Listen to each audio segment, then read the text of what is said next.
Thanks for tuning in to the second part of this video response to the documentary entitled "For the Bible Tells Me So."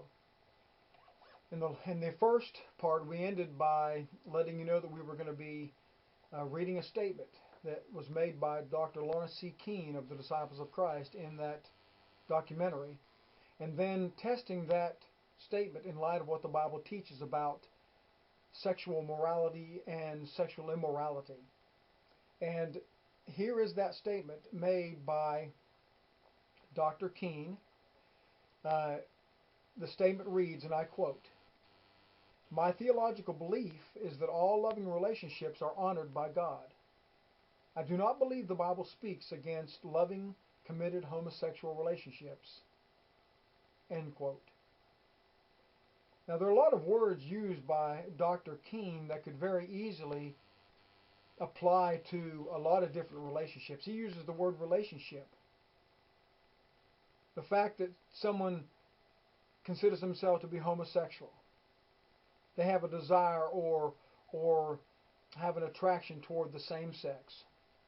Is he talking about friendship here? Is that what he means? Is he talking about companionship? Talking about have a buddy you can run around with and go to the movies with? Is that what he means by relationship? And he uses the adjectives loving, committed. Loving, is he talking about agape love?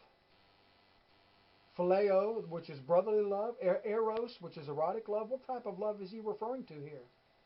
And the idea of committed, the idea of being loyal and devoted. Listen, I have friends, and so do you, that you love and that you're committed to.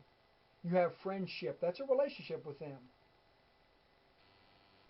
And that would fall into this category very easily. And when he talks about being committed, the next question I have is, committed for how long?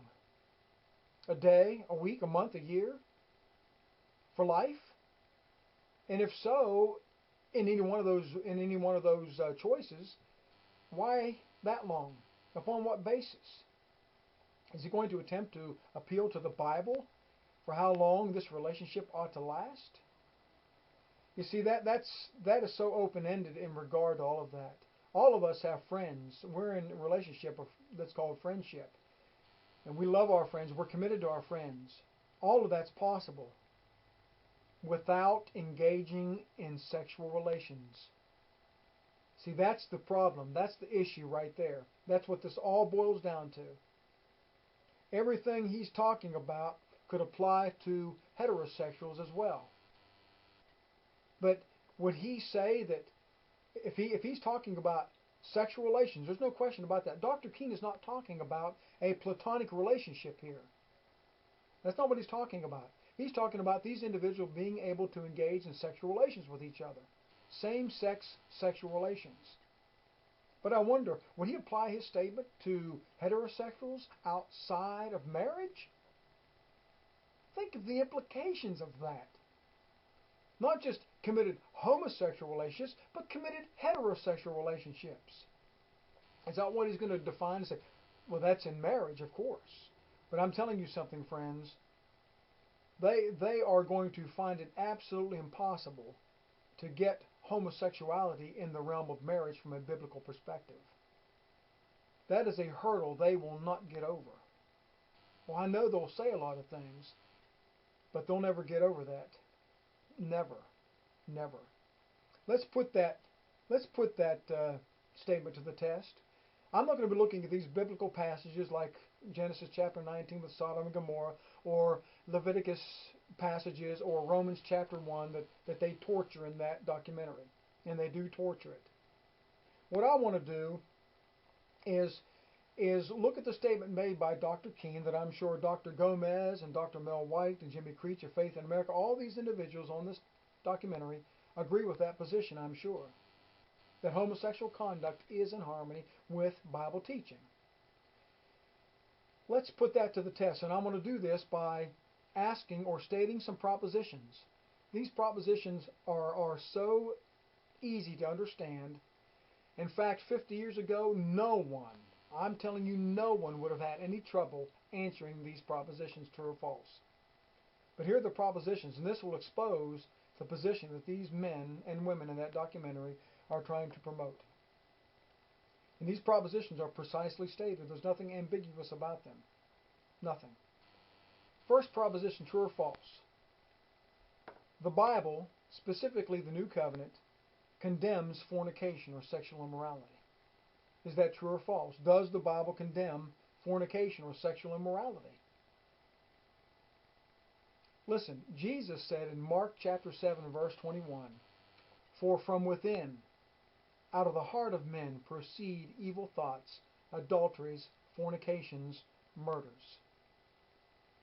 Jesus clearly there condemns fornication, sexual immorality. That is undisputed from a biblical standpoint. Simply undisputed. The Apostle Paul in 1 Corinthians chapter 6 and verse 18 wrote these words, "Flee sexual immorality or fornication. Every sin that a man does is outside the body, but he who commits sexual immorality or fornication sins against his own body." Paul in that passage labels it clearly, explicitly in that passage as sin. Secondly, 2 Corinthians chapter 12 and verse 21, Paul wrote these words, "Lest when I come again, my God will humble me among you, and I shall mourn for many who have sinned before and have not repented of the uncleanness, the fornication, and lewdness which they have practiced." Paul tells us in that passage you can practice this. He tells us it's something that ought to be repented of. And he says that it's sin in that passage. Paul also, Galatians 5:19, the works of the flesh. He tells them in that passage, the works of the flesh are evident, which are adultery, fornication, uncleanness, lewdness. Friends, is there any question about whether or not the Bible condemns fornication or sexual immorality? And lastly, in Ephesians chapter 5 and verse 3, Paul wrote, "But fornication and all uncleanness or covetousness, let it not even be named among you as is fitting for saints." Paul says that does not fit the life and conduct of a saint, of a disciple of Jesus, of a Christian. Such behavior is outside the realm of somebody who claims to follow Christ. So that's the first proposition. Is it true or false? The second proposition is this. True or false? According to the Bible, specifically the New Covenant. Notice I'm focusing on the New Covenant. We're under the New Covenant. All this discussion about Leviticus and different cloths and planting seeds in different ground and all that stuff is immaterial. We live under the New Covenant. So here it is. According to the Bible, specifically the New Covenant, if a man and a woman, both unmarried, engage in consensual sexual relations with each other, such relations between the two would constitute fornication or sexual immorality or sin. Is that true or false? Can you imagine any one of those men or women on that documentary answering false to that proposition? But I suggest to you as kindly as I can, they're going to have to uphold their position that they're advancing in that documentary. Third proposition, true or false? According to the Bible, specifically the New Covenant, if a woman and a woman, both unmarried, engage in consensual sexual relations with each other, such relations between the two would constitute fornication or sexual immorality or sin. Is that true or false? Friends, all I have done between proposition number 2 and proposition number 3 is change the gender of one of the people in the proposition. That's all I've done. But it could just as well be a man and a man. It could be 2 men and 2 women. It could be 20 men and 20 women. It could be 1 woman and 5 men. You could make whatever combination and whatever quantity you want. The proposition will still stand. Both of those propositions are true. In fact, all 3 of those propositions are true. But according to their position in that documentary, that proposition had to be false about the woman and the woman. See, the first proposition is heterosexual. The second proposition is homosexual. That's it. How in the world could you answer true to the first proposition about the man and the woman? So yeah, that's fornication, that's sexual immorality. Then turn around and answer false to the proposition involving the woman and the woman.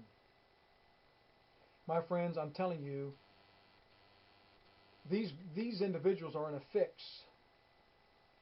They're in a prison that they cannot escape from. They've opened up a door they're gonna wish they never opened. Now here is not a proposition, but simply a request, a statement. If fornication or sexual immorality is not occurring in either of the two cases that I presented, about the man and the woman, and the woman and the woman, and the second proposition and third proposition, if neither one of those are involving fornication, then please share a scenario or a combination with me involving consensual sexual relations in which fornication or sexual immorality would be occurring. If it's not occurring with the man and the woman, if it's not occurring with the woman and the woman, and then please give me a combination, give me a scenario of two human beings involved in consensual sexual relations with one another that you would say, oh, that's fornication. It's not the man and the woman's not, the woman and the woman's not, but now we have a combination, we have a scenario in which that sexual relations occurring between those two human beings, that consensual sexual relations that's occurring between those two human beings, that's fornication. That is sexually immoral. If not the man and the man and not the woman and the woman, give me a scenario in which it would be occurring. Unless you want to take the absurd position that the Bible doesn't condemn sexual immorality or fornication. Listen, friend, we're going to get to the term fornication at a later date. But if you have a problem with the word fornication, just replace it with the word sin. Is it a sin? Is sexual immorality a sin? Is the man and the woman engaging in consensual sexual relations outside of marriage, is that a sin? The woman outside of, is that a sin? Of course that it is. Friends, you know what these individuals have done? In their haste to try to legitimize homosexual conduct, they're going to have to legitimize all sexual conduct between consenting human beings. Now I realize that those who don't believe the Bible, that's no big deal to them. But I'm talking to them and to people who agree with them and say, I want to hold to the Bible with this hand, and I want to hold to homosexual conduct with this hand. I'm saying you can't do that. You have to let go of one or the other. But given their position, they're going to have to say all consenting sexual relations between human beings is okay. If they start talking about, I'm talking about something that's committed. Committed for how long? And upon what basis will that commitment take place? Surely not the Bible. It won't work, my friends. They cannot, upon biblical grounds, condemn any sexual conduct between consenting human beings. If not, why not? That's their dilemma. That's not my dilemma. I'm not taking that position. I'm telling you homosexual conduct is sinful. It's sexually immoral. And certain heterosexual conduct would be sexually immoral as well. But they're not the same. Because one can go into the realm of marriage, the other cannot, from a biblical perspective. Dr. Mel White of Soulforce, Dr. Peter Gomez of Harvard Divinity, Dr. Lawrence C. Keene of the Disciples of Christ, Jimmy Creech of Faith in America. I've emailed most of you fellas. You haven't given one moment's notice to these things. I suggest to you that it's because you cannot. You need to fess up here. You need to defend your position. Friends, parents, don't give in to this. Do not compromise truth like so many parents on that documentary did. There's no reason to do it. No reason to do it at all. Hope to hear from you. If you have questions about this, let me know. Thanks for tuning in. We'll have more to come.